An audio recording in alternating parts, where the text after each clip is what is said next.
Olá, estamos ao vivo, iniciando a nossa primeira live.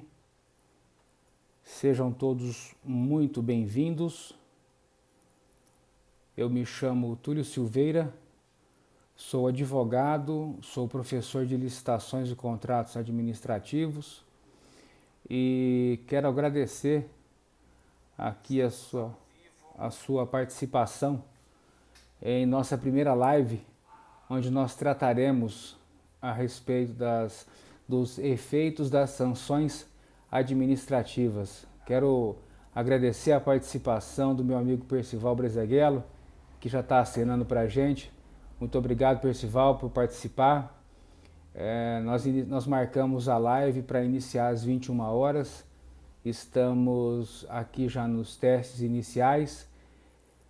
E quero agradecer a todos vocês que têm me acompanhado pelas redes sociais, têm me acompanhado no meu dia a dia. Agradecer a minha família que tem me dado total apoio. Olha lá, Fabiana. Fabiana, seja bem-vinda. A Cris Viana, seja bem-vinda. A todos que se dedicaram aí, o Enio, se dedicaram o professor Cristiano, nosso amigo mentor do advogado 10X, muito obrigado. Olha lá, minha mãe participando, muito obrigado pela participação. E agradecer, olha lá, dar um oi especial para minha mãe que está nos apoiando, está participando, professor Cristiano, a Fabiana. Tá? Muito obrigado aí por tirarem um tempinho do domingo de vocês para participar da nossa live. Os nossos agradecimentos. Se vocês estiverem ouvindo bem, por gentileza, acenem aí, marquem um simzinho que estão me ouvindo bem, né? A Cristina Carmona, a minha esposa, Elaine Mano, muito obrigado pelo apoio, pela participação. Sem você, sem o seu apoio, eu acho que a coisa ia mais devagar. Muito obrigado, viu? Bom, nós marcamos o início da live para as 21 horas pontualmente, então, que bom que o áudio está chegando bem. Que bom, muito obrigado. A Mariana, dona Mariana Altina, muito obrigado pela participação. Eu quero registrar aqui, faltando 2 minutos para o início da live, que essa é a minha primeira live aqui no Instagram. E aí, os eventuais erros, os eventuais desacertos aqui vocês relevem, vocês reconsiderem, tá? Agora são 20 horas e 59 minutos. Às 21 horas nós iremos dar início ao assunto que eu separei aqui para falar com vocês a respeito dos efeitos das sanções administrativas. Bom, nessa perspectiva que nós iremos então trabalhar as sanções administrativas, é importante identificar que o poder estatal, quando celebra um contrato administrativo, e aqui, pessoal, o contrato administrativo no sentido lato, tá? Englobando todos os seus instrumentos congêneres, os instrumentos hábeis.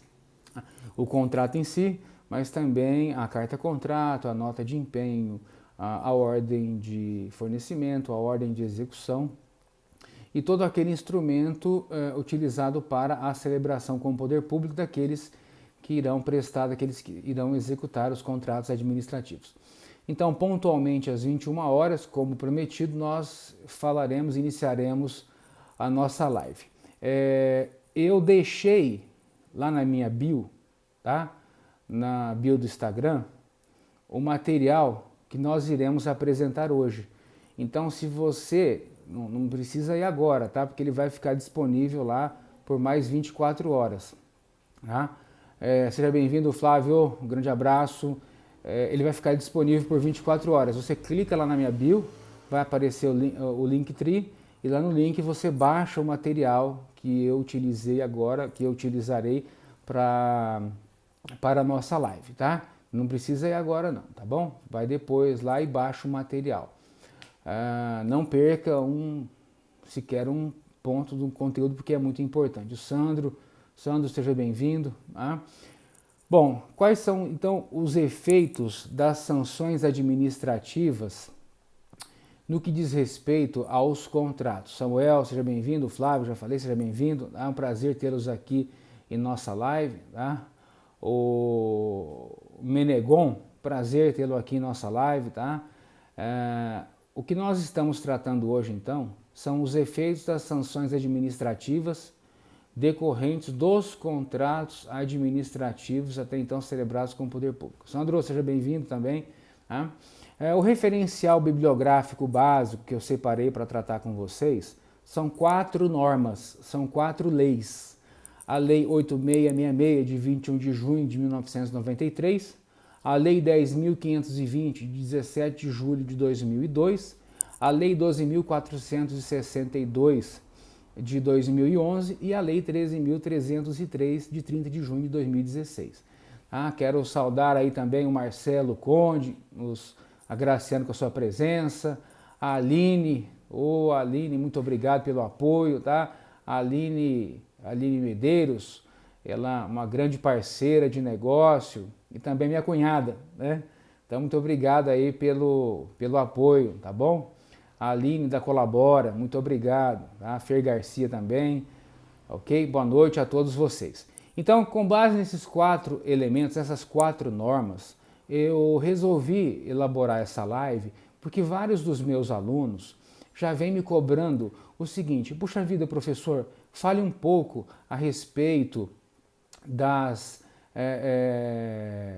questões relativas às sanções administrativas, porque queira sim, queira não, há uma certa complexidade, mas depois de a gente conseguir entender como é que funciona essa questão relativa às sanções administrativas, fica muito mais fácil para a gente compreender esse universo que diz respeito às sanções administrativas. Tá? Um abraço aí, seja bem-vindo, Rogério. Então, com base nessas 4 normas, o que eu quero estabelecer com você primeiro aqui? É identificar o seguinte: o que são sanções administrativas? São medidas coercitivas que o poder público pode impor nos contratos administrativos onde seja parte, em relação do seu desnivelamento jurídico em relação ao particular. Na prática, significa que o poder público possui as ditas cláusulas exorbitantes. As ditas cláusulas exorbitantes, e aí puxo aqui já para o artigo 58 da Lei 8666, onde nós temos a cláusula exorbitante do dever de aplicar as sanções relativas às inexecuções contratuais. Tecnicamente falando, então, esta exorbitância que coloca o poder público em um desnivelamento em relação ao particular lhe dá autorização legal para poder aplicar estas penalidades. Pois bem, nessa perspectiva, como é que a gente então deve entender esse contexto jurídico das sanções administrativas? O primeiro deles, e fundamental, você já entendeu, que o poder público deve, conforme o caso, aplicar as sanções administrativas em razão de uma cláusula exorbitante. Até aí tudo bem. Agora, para a gente poder didaticamente fundamentar o nosso conceito, é importante que a gente vislumbre agora já quais são os outros 2 conceitos que serão úteis para a nossa interpretação. É preciso buscar, então, lá no artigo 6º, incisos 11 e 12 da Lei 8666 de 1993, para entender o que o legislador estabeleceu como o conceito de administração pública e o conceito de administração. Por qual razão, pessoal? Estes 2 conceitos serão fundamentais para que possamos identificar o efeito dessa sanção. Nós identificaremos quais são as sanções e quais são os efeitos que essas sanções produzirão em relação aos particulares e aos demais órgãos e entidades do próprio poder público. E isso, na prática, significa dizer que eu preciso entender o conceito de administração pública previsto no artigo 6º, inciso 11, onde ele define a administração direta e indireta da União, dos Estados, do Distrito Federal e dos municípios, abrangendo inclusive as entidades com personalidade jurídica de direito privado, sob o controle do poder público e das fundações por ele instituídas ou mantidas. Esse é o conceito de administração pública. Professor, mas ele será útil em qual momento? Quando nós formos lá para a sanção de declaração de inidoneidade. Muito bem, Rogério, muito obrigado pela participação. A administração pública é geral, a administração somente o órgão sancionador. Já está dando um spoiler aí, né, Rogério? Um abração, obrigado pela participação, tá? Então, buscando aí o spoiler já que o Rogério nos apresentou, nós temos o conceito de administração, que é o órgão ou entidade ou unidade administrativa pela qual essa administração pública opera concretamente ou atua concretamente. Isso será útil para que no nosso mundo a gente consiga definir aí o alcance. Quero também deixar um abraço aqui para o professor Marcos Paulo Araújo, nosso grande irmão lá do mestrado, né? Um abraço também para o Nancinho, tá bom? Então, se a gente buscar então a interpretação do que é administração pública e do que é administração, nós conseguiremos com mais facilidade identificar o âmbito de alcance dos efeitos para os quais aquela sanção será útil ao ser aplicada. Então, o que nós temos na Lei 8.666? Nós temos a famosa sanção. E aí nós temos a sanção de advertência, nós temos a multa, nós temos a suspensão temporária e nós temos a declaração de inidoneidade. Mas espera aí que eu vou falar uma por uma delas para que você se localize dentro desse universo, tá bom? Nessa questão da advertência, nós temos a sanção administrativa para aqueles fornecedores inadvertidos ou que de maneira sem culpa cometeram alguma gafe na execução contratual, que não ensejou um prejuízo ao poder público e nem se negligenciou no contrato administrativo. Pois bem, nessa perspectiva então de se trazer a advertência é aquela penalidade onde o gestor público, ordenador de despesa, advirto-o da conduta XYZ que já estava previamente previsto, já estava previamente estabelecido no contrato administrativo. Essa é a advertência. Na prática, ela tem um caráter educativo. Esse caráter educativo para advertir o contratado ou o licitante para que não pratique novamente aquele ato, em virtude de que aquele ato estaria o desabonando. A grosso modo, seria isso. Considerando que existe a penalidade de multa, nós iremos aqui segmentá-la em duas consequências. A multa de mora, a multa pelo atraso da execução, pelo atraso de algo inerente àquele próprio objeto, e nós temos a multa compensatória, onde o sujeito não executou e a administração está aplicando uma penalidade de multa compensatória para tentar ressarcir eventuais prejuízos. A advertência e a multa não geram efeitos práticos no campo de possíveis impedimentos ou suspensões, mas todas as sanções administrativas devem permanecer registradas no cadastro de fornecedores. Tá? Um abraço para o Tiago Almeida, para o Bruno De Luca, para o Nesive, desculpa, se puder colocar o nome aí, eu mando um abraço personalístico, tá bom? Então, levando em consideração a questão relacionada à parte da própria advertência, da própria multa, não terá efeito prático do ponto de vista de impedimento ou de suspensões, mas ela vai ficar ali com um registro na vida pregressa daquele contratado ou daquele licitante. Nessa perspectiva, então, de nós termos a advertência e a multa, aí a gente separa ela aqui agora, coloca em outra caixinha e a gente vai tratar da suspensão temporária prevista no artigo 87, inciso 3, da Lei 8666 de 1993. Bom, o que é a suspensão temporária? A suspensão temporária, didaticamente falando, é aquela penalidade onde é imposta a um fornecedor ou a um licitante que de alguma maneira negligenciou a licitação ou a execução do contrato.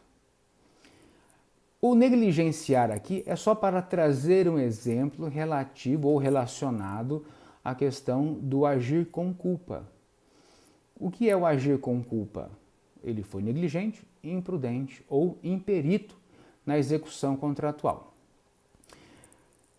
E o que isso acarreta? Acarreta na possibilidade da administração aplicar a sanção administrativa de suspensão temporária. Bom, suspensão temporária é aquela, então, sanção aplicada àquele fornecedor, àquele licitante que negligenciou, foi imperito, foi imprudente na execução contratual. O que isso faz? Faz com que esta penalidade, ao ser aplicada, o afastará, olha o efeito, o afastará de licitar e contratar com o órgão público que aplicou a penalidade. Então, a suspensão temporária do artigo 87.3 da Lei 8666 estabelece que a suspensão temporária de participar em licitação e impedimento de contratar com a União por prazo não superior a 2 anos. Aqui, pessoal, o termo União é o órgão ou entidade ao qual a administração pública opera concretamente ou atua concretamente. Na prática, significa dizer que, se o Ministério da Educação aplicou a penalidade de suspensão temporária, aquele licitante estará impedido de licitar e contratar com o Ministério da Educação. Foi educação que eu disse, né? Já se trabalharmos a ideia da declaração de inidoneidade prevista no artigo 87, inciso 4, o que nós teremos? Nós teremos ali a declaração de inidoneidade. Mas em termos práticos, o que é ser declarado inidôneo? Se nós buscarmos a etimologia da palavra, da expressão, do vocábulo, o inidôneo é o inadequado.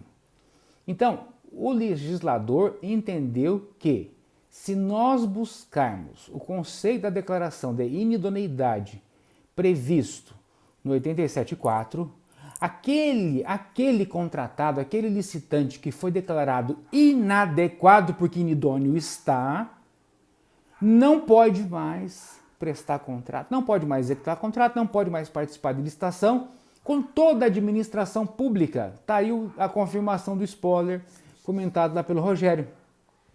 Se ele não pode mais licitar ou contratar com a administração pública, ele é um licitante inidôneo ou inadequado, e aí ele não vai servir para prestar serviço, para fornecer, para executar obra para ninguém.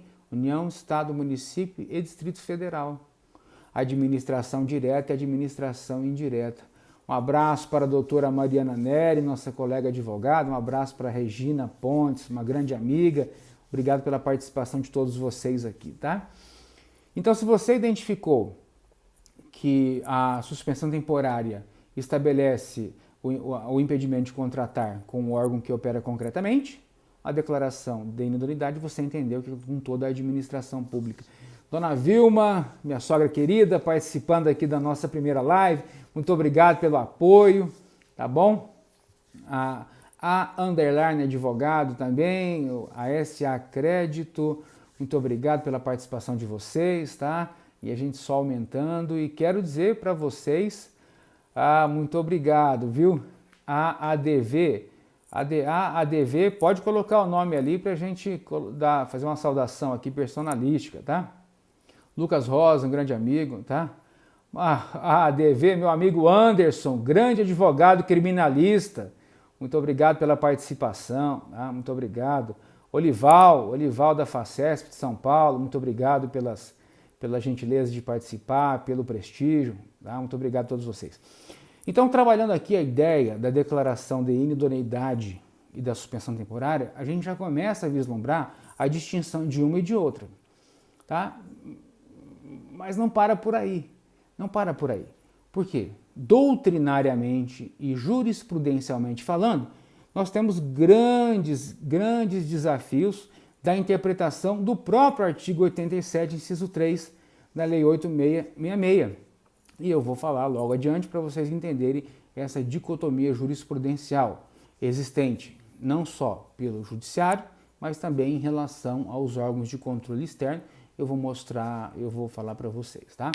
Então, ao final, deixa o seu like, comente, marque um amigo e depois corre lá para a bio, clica no Linktree da bio e baixa o material que eu estou usando para fazer essa live com vocês, tá? Mas não vai agora não, vai só ao final, tá bom? Fica aqui comigo, não me deixa aqui sozinho não, tá bom? Fica comigo, mas ó, marca um amigo, clica, compartilha e eu estou me propondo a todo domingo, nesse mesmo horário,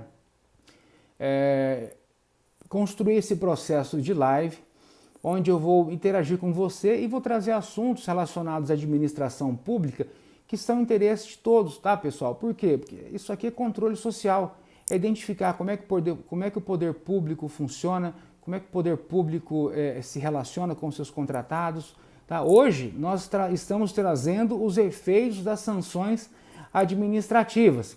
E aí, se você quiser um tema específico, marca aí no seu comentário, Túlio, eu gostaria que você falasse sobre o assunto tal. Aqui o amigo Getúlio, colega advogado também, lá do Advogado 10X, acabou de acessar, muito obrigado pela participação.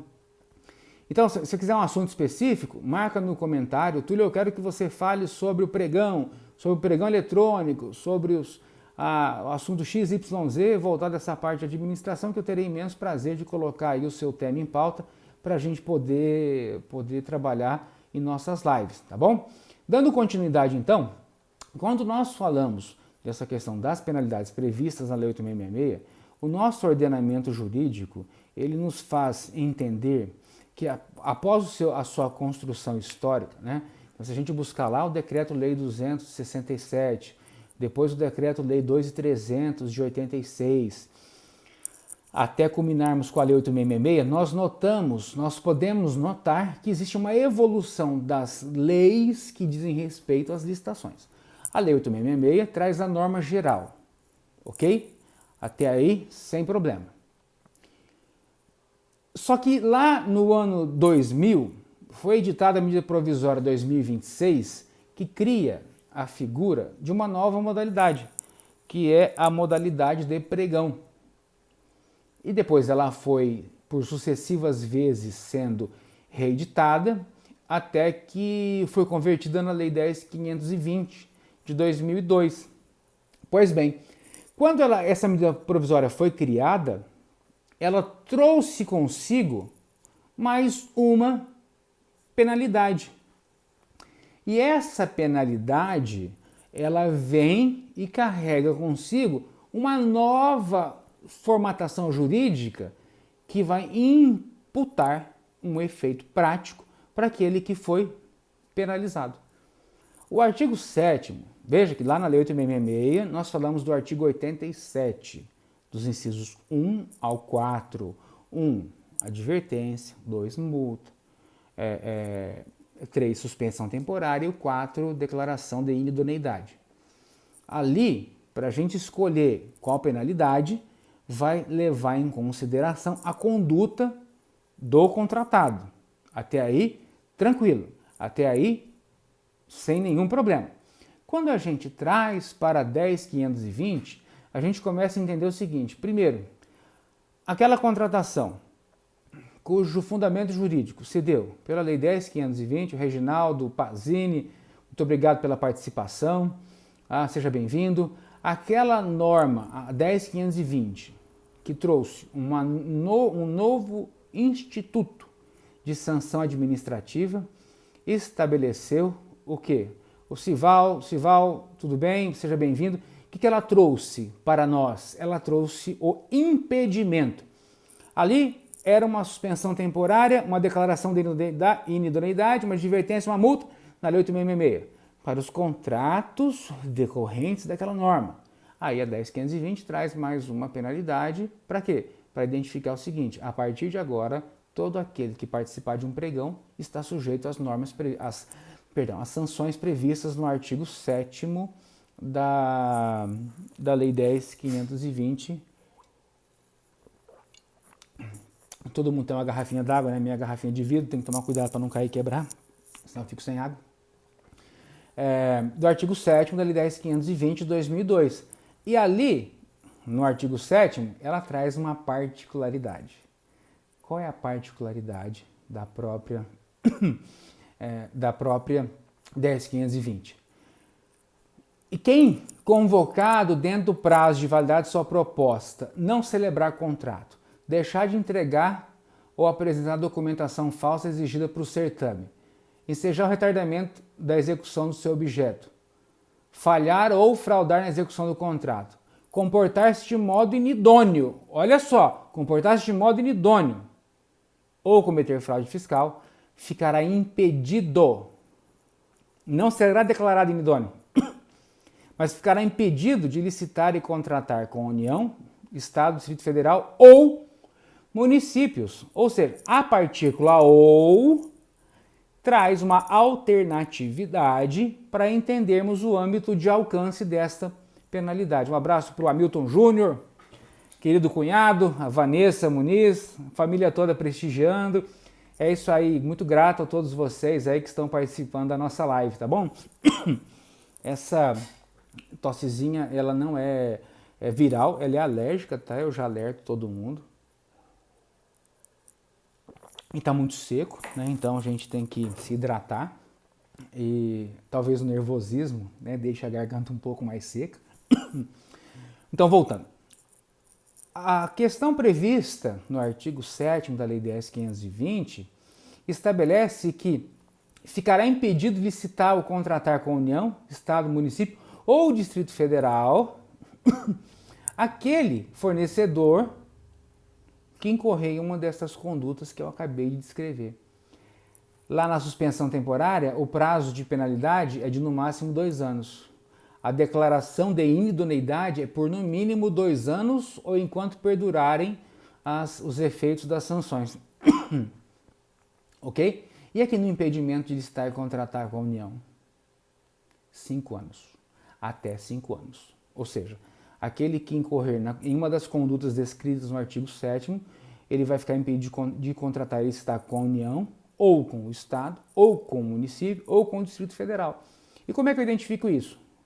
Aquele que operou a licitação, se aplicar a penalidade de impedimento de licitar e contratar, nos termos do artigo 7º, ele imputará ao contratado o efeito de que ele estará impedido de licitar e contratar com a administração pública na figura da pessoa jurídica de direito público interno ou a pessoa jurídica de direito privado ao qual ele está vinculada.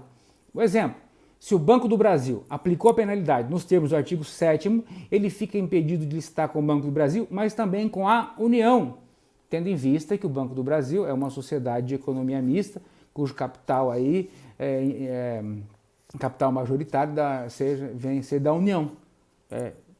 Entendeu? Captou? O Banco do Brasil aplicou, mas ele não fica só impedido de licitar com o Banco do Brasil, ele fica impedido de licitar e contratar com a União. Tá? Qual a divergência entre os impedimentos do artigo 7 da Lei 10.520 e os impedimentos da Lei 8.666? Excelente pergunta, Sival. É o que estou acabando de abordar. Nessa perspectiva, se eu busco o artigo 87 da Lei 8.666, vou pegar o inciso 3. A suspensão temporária ao qual está ali revelada estabelece que ele ficará impedido de licitar e contratar com a administração com a qual operou concretamente aquela licitação. Então, o Banco do Brasil aplicou uma penalidade. Eu estou dando o exemplo do Banco do Brasil, mas eu já vou chegar na Lei 13.303, que instituiu o regime jurídico das empresas públicas e das sociedades de economia mista, e aí vai ficar mais claro, tá? Mas esquece a 13.303 por enquanto. Vamos imaginar que ele estaria lá na Lei 8.666. Então, se o Banco do Brasil aplica uma sanção do artigo 87, inciso 3, o sujeito contratado, o licitante, estaria suspenso apenas e tão somente com quem? Com o Banco do Brasil. Por quê? Porque é a administração ao qual concretamente ela trabalha, ela opera. Só que agora, imaginando esse exemplo, se o Banco do Brasil vem e aplica a sanção do artigo 7º, o que gera de efeito, Simval? Ele vai estar impedido de licitar não apenas com o Banco do Brasil, mas com a União. Por quê? Porque ali o artigo 7º da Lei 10.520 estabeleceu o efeito concreto, não só apenas com a administração com a qual opera concretamente, mas para com a pessoa jurídica de direito público ou privado ao qual ele está vinculada. Nesse exemplo, ele fica com quem? Ele fica estabelecendo ali aquela restrição, os efeitos para com a União. Tá? Isso aí seria a distinção. Se a gente pegar um exemplo para o Estado, tá? Pegue uma Secretaria de Saúde do Estado de São Paulo. Se a Secretaria de Saúde do Estado de São Paulo aplicar uma sanção do artigo 7º da Lei 10.520, ele estará impedido de contratar com o Estado, pessoa jurídica de direito público interno, e todas as pessoas jurídicas de direito privado ao qual está afiliado ou vinculado àquele Estado. Está aí a distinção entre a suspensão temporária e o impedimento do artigo 7º da Lei 10.520. Mas não para por aí. Agora, Túlio, você tem que dizer para a gente como é que eu, gestor público, vou escolher a sanção administrativa ao qual será imposta ou que será imposta em face daquele contratado ou daquele licitante. Pois bem, o Gu Silveira, Gu, muito obrigado pela participação. Guilherme Silveira, muito obrigado. Rafael, muito obrigado pela participação de todos vocês. Boa noite, sejam bem-vindos. É um prazer tê-los aqui. Então, se a gente buscar entender nessa perspectiva do artigo 83, e a gente, no material que está lá na bio para vocês baixarem gratuitamente, é só clicar lá na minha bio e lá no Linktree, live do dia 18/10, pode baixar esse material. Lá eu busco esclarecer um pouco aquilo que eu estou tratando aqui. Lá está bem corrido, tá? Não está um best-seller, mas eu espero que possa orientar, que possa te ajudar a trabalhar mais essa ideia dos conceitos. Então, se eu pego lá, Sival, o artigo 87, inciso 3, eu entendo que ali é uma suspensão temporária ao qual opera efeito concretamente apenas com o órgão que realizou a licitação e aplicou a penalidade. Ao passo que no artigo 7º da 10.520, se eu aplicar o impedimento, eu vou gerar o efeito para com a pessoa jurídica de direito público ou direito privado ao qual esteja vinculado e operando concretamente. Nessa perspectiva, o que eu preciso entender? Quando eu vou aplicar uma ou outra? Mas aí é que mora o perigo. Perigo do quê? O ato convocatório, o edital de licitação ou o projeto básico da contratação direta deve prever explicitamente qual penalidade será aplicada em caso de execução contratual ou em caso de descumprimento das próprias regras do processo licitatório.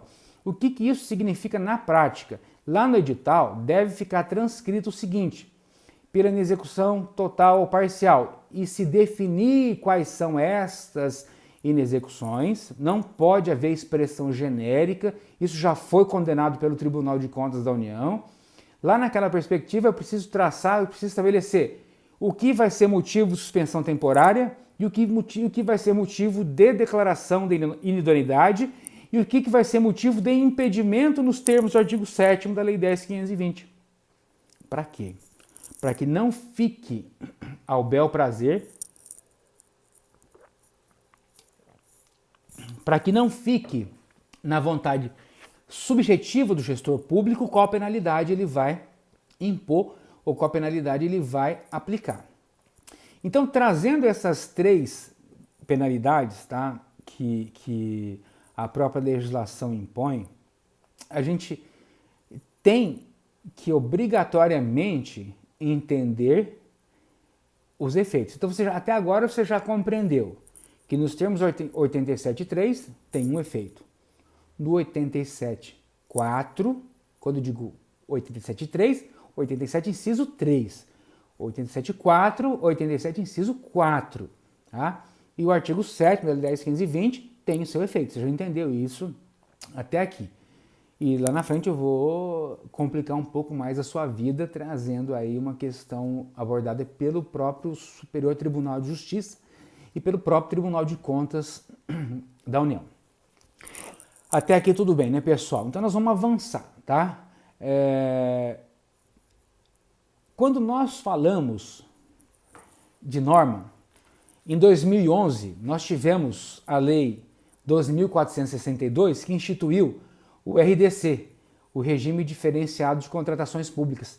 E no RDC também foi apresentado, foi incluído uma nova penalidade. Ah, professor Túlio, mas se nós lermos o artigo 47 da lei do RDC, nos parece que estamos lendo a lei 10.520. É mais ou menos por aí. Por quê? Porque a lei que introduziu o RDC trouxe a penalidade de impedido ou de impedimento de licitar e contratar com a União, estados, municípios ou Distrito Federal nas mesmas premissas que a 10.520 estabeleceu. Ou seja, o que o legislador procurou estabelecer aqui foi discriminar algumas outras condutas. Mas isso ele já tinha feito lá na Lei 10.520. E aqui agora, na 12.462, foi um pouco mais elaborado. E o que ele elaborou? Ele estabeleceu o quê? Bom, ficará impedido de estar e contratar com a União, Estados, municípios ou Distrito Federal pelo prazo de até 5 anos, sem prejuízo das multas, aquele que, convocado o prazo de validade de sua proposta, não celebrar o contrato, deixar de entregar a documentação exigida no certame ou apresentar documentação falsa, ensejar o retardamento da execução da entrega do objeto da licitação, não manter a proposta, salvo-se em caso de situação superveniente, devidamente comprovada, fraudar a licitação. Gente, o termo fraudar aqui para mim, com respeito ao legislador, ele não poderia ser enquadrado aqui, porque para mim, na minha percepção de jurista, de intérprete da norma, aquele que frauda, ele não pode ser impedido apenas, ele tem que ser banido. E o banimento se dá com a declaração de inidoneidade do artigo 87.4 da Lei 8.666. Isso aqui fica só uma ressalva de um comentário particular, tá bom? Mas isso aqui, para a gente entender, fraudou, vai ficar impedido de licitar e contratar com estes órgãos na maneira alternativa, tá? O Estado aplicou a penalidade, ele fica impedido de licitar e contratar com o Estado. Administração, pessoa jurídica de direito público interno e pessoa jurídica de direito privado, ao qual está vinculada a este órgão ou entidade da administração. Marco Oeste, prazer recebê-lo, tá? Seja bem-vindo também, tá? Ellen Carla, seja bem-vinda, tá bom, pessoal? Comportar-se de modo inidôneo, ver que ele copiou um pouquinho lá da Lei 10.520. Mas qual é o efeito prático em termos da Lei 12.462? Tem o mesmo efeito prático do impedimento que tem lá com a Lei 10.520. Tá? Ele vai ficar impedido de listar e contratar com a pessoa jurídica de direito, com a pessoa jurídica de direito público interno e a pessoa jurídica de direito privado ao qual está vinculado ou se acha vinculado naquela ocasião. Tá? Agora vamos falar da Lei 13.303, de 30 de junho de 2016, que dispõe sobre o Estatuto Jurídico da Empresa Pública e da Sociedade de Economia Mista e de suas subsidiárias. Bom, lá também instituíram a multa, instituíram a advertência e instituíram a suspensão temporária. Agora tem um detalhe interessante aqui, pessoal. Observem que a 13.303 estabeleceu o contrato não mais como contrato administrativo, ou seja, não existe mais, em tese, esse desnivelamento jurídico que existe lá na Lei 8.666. Motivo pelo qual, aqui no artigo 83 da Lei 13.303, não existe mais a declaração da inidoneidade. Então aqui, se o Banco do Brasil resolver hoje aplicar uma penalidade de suspensão temporária, ele vai seguir o artigo 83, inciso 3 da 13.303 e do seu regimento interno e do seu regulamento interno previsto no artigo 40 da mesma lei. Ele não vai usar mais a Lei 8.666. Por quê? Porque esse novo diploma instituiu o regulamento relativo às licitações das empresas públicas e das sociedades de economia mista. Tulio, tem um problema. Qual? E se ele fizer uso da Lei 10.520? Porque ele pode. Está lá na Lei 13.303. Júnior Subia, seja bem-vindo. Se ele fizer uso da 10.520, ele não vai aplicar mais a suspensão temporária do 83.3, ele vai aplicar ou impedimento de licitar e contratar com a União, nos termos do artigo 7º da Lei 10.520. E o efeito, se ele utilizar o 83.3, o efeito será para ele, Banco do Brasil.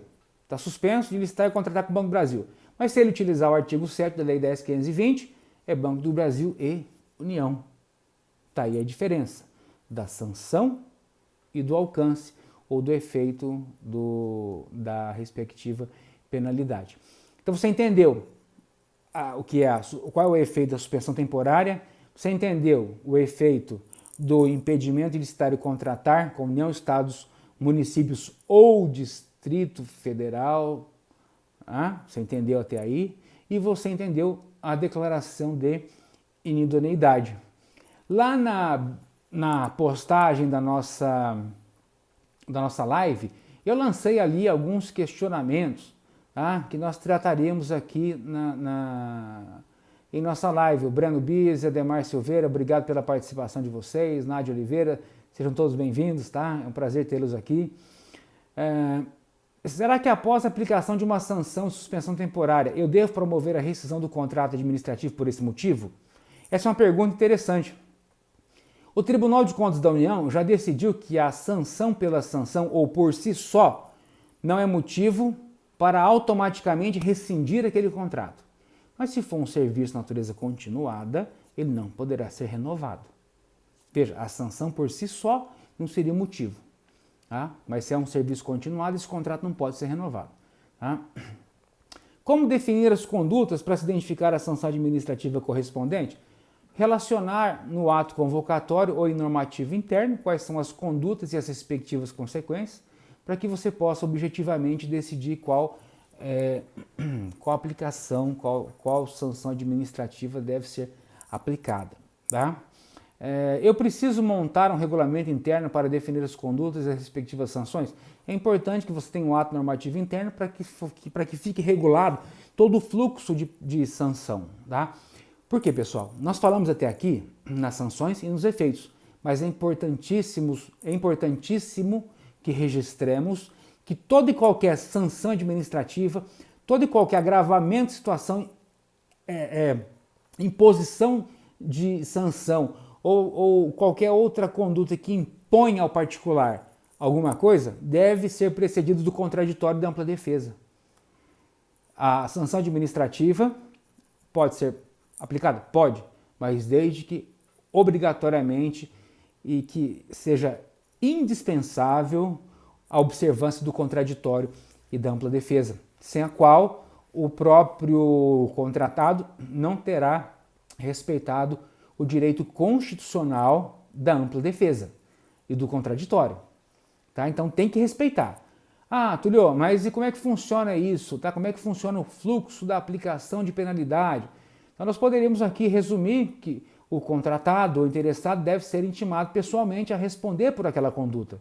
E aí ele vai lançar mão de todos os direitos, de todos os seus atributos para se defender, conforme a própria Lei 8.666, a própria Lei 10.520, a própria 2.462, a 13.303, e vai apresentar em 5 dias úteis. Tem que ser dada a oportunidade para ele apresentar em 5 dias úteis a defesa prévia.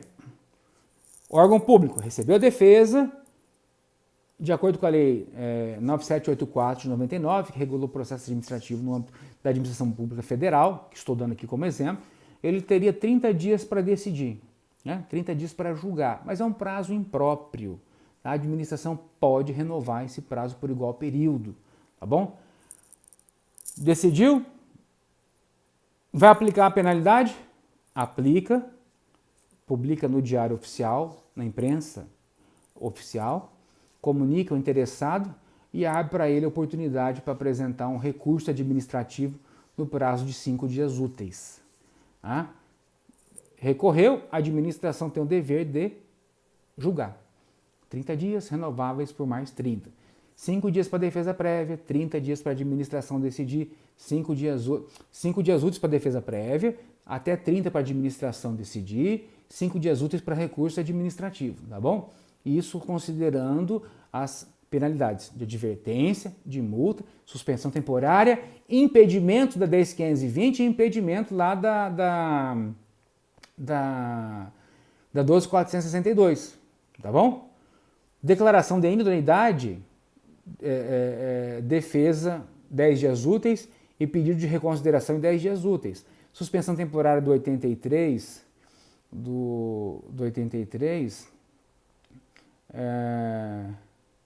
10 dias úteis para defesa prévia no respectivo processo, tá?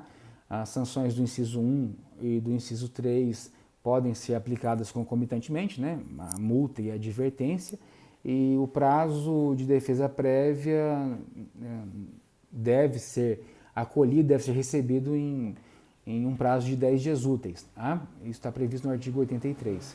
Então esse basicamente seria o fluxo aí da aplicação de penalidade. Bom, agora tem um assunto extremamente polêmico, né? O que considera o STJ, o que o STJ considera em termos de suspensão temporária? Até aqui nós falamos que a administração do 87.3 torna ele impedido de listar e contratar com a administração que opera concretamente, né? Não é isso? Suspensão temporária do 87.3 e do 87.4, onde o declara inidôneo, né? Seria uma espécie de banimento, né? O Marcelo Adriano Deolindo, seja bem-vindo, a Marcela Carmona, sejam todos bem-vindos, é um prazer tê-los aqui, tá bom? Obrigado pela presença de todos. E vocês chegaram justamente num assunto polêmico, né? O que entende o STJ em relação ao efeito da suspensão temporária? Para o STJ, ele entende que é irrelevante a distinção entre os termos administração pública e administração. Por isso, que em ambas as figuras, a suspensão temporária e o impedimento, a suspensão temporária, né, com o impedimento de listar e contratar com a administração, e a declaração de inidoneidade acarretam ao licitante a não participação em licitações e contratações futuras, porque entende o STJ que a administração é una, sendo descentralizadas as suas funções, para melhor atender ao bem comum. Logo, se ela é una, uma vez suspensa temporariamente, os seus efeitos práticos teriam os mesmos efeitos que a declaração de inidoneidade. Ou seja, se ele não serve para o Ministério da Educação, ele não serve para a Prefeitura, ele não serve para o Estado, ele não serve para o Distrito Federal. Esse é o entendimento do Superior Tribunal de Justiça. Mas, no Tribunal de Contas da União, o entendimento é outro. O entendimento é de que a suspensão temporária de participar em licitação e impedimento de contratar com a administração, previsto no artigo 87, inciso 3 da Lei 8.666, alcança apenas o órgão ou entidade que aplicou a penalidade e não alcança todo mundo, não alcança todos os entes. Tá? Então, com isso, a gente entende o que entende o Superior Tribunal de Justiça em relação a processos específicos, e o efeito prático dessas decisões é só entre as partes, interpartes. No direito, nós chamamos que o efeito que as vincula somente em relação às partes, aquele que demandou e aquele que recebeu do Estado uma prestação jurisdicional. Não é erga omnes, ou seja, não produz efeito para tudo e para todos, só para aquelas partes lá que demandaram no processo judicial. Tá? O Superior Tribunal de Justiça tem por competência, dentre as quais estabelecer a interpretação de lei federal, né? E o Tribunal de Contas da União não é órgão do Poder Judiciário, é órgão auxiliar do Congresso Nacional para aferir as contas dos gestores públicos da União, conforme o artigo 71 da Constituição Federal. Mas lá no Tribunal de Contas da União, o entendimento é que aplicou suspensão temporária, o efeito, o alcance é somente para o órgão que aplicou a sanção. Ele não entende da mesma maneira que entende o Superior Tribunal de Justiça, tá bom? Bom, qual o âmbito e o alcance da declaração de inidoneidade? É um banimento, né? Ele não serve para ser contratado para a administração pública, e aí a pessoa jurídica de direito público interno ou pessoa jurídica de direito privado, onde a administração pública opera e atua concretamente, tá bom? Quais são os efeitos de uma declaração de inidoneidade imposta a fornecedor aplicada pelo Tribunal de Contas da União? O artigo 271 do Regimento Interno do Tribunal de Contas da União estabelece que ele também pode aplicar uma declaração de inidoneidade. Não é a declaração do artigo 87.4 da Lei 8.666. Mas se o Tribunal de Contas da União aplicar esta penalidade de declaração de inidoneidade, o contratado ficará impedido de licitar ou contratar com a União, Estados, municípios e Distrito Federal. É a declaração que alcança toda a administração pública. Tá bom? Pessoal, o que eu havia me proposto a apresentar para vocês nessa noite de domingo chegou ao fim. Tá? Corram lá para a minha bio, baixem o e-book dessa apresentação. Eu quero deixar aqui de coração os meus agradecimentos e a minha gratidão a todos vocês que deixaram aí as suas famílias e me acompanharam aqui nesses 45 minutos que nós ficamos juntos. Marquem aí nos comentários qual o tema que você gostaria de ter uma live comentada. O Carlos Tedesco, um grande amigo lá do ROG Brasília, seja bem-vindo, tá bom? Quero agradecer a participação de todos vocês, muito obrigado. Tenham todos uma ótima semana. Quem precisar falar comigo é só clicar na bio, me mandar um direct, marcar no Instagram, mandar um e-mail, me acompanhar nas redes sociais. Peço aí a todos vocês que não esqueçam, lembrem-se de clicar, compartilhar, marcar um amigo. Assim vocês estarão me ajudando a divulgar o meu trabalho. Eu trabalho os nossos trabalhos e os nossos conteúdos, tá bom? Muito obrigado, tenham todos uma ótima semana, Deus os abençoe, fiquem com Deus e até a próxima live. Um abraço a todos e minha gratidão.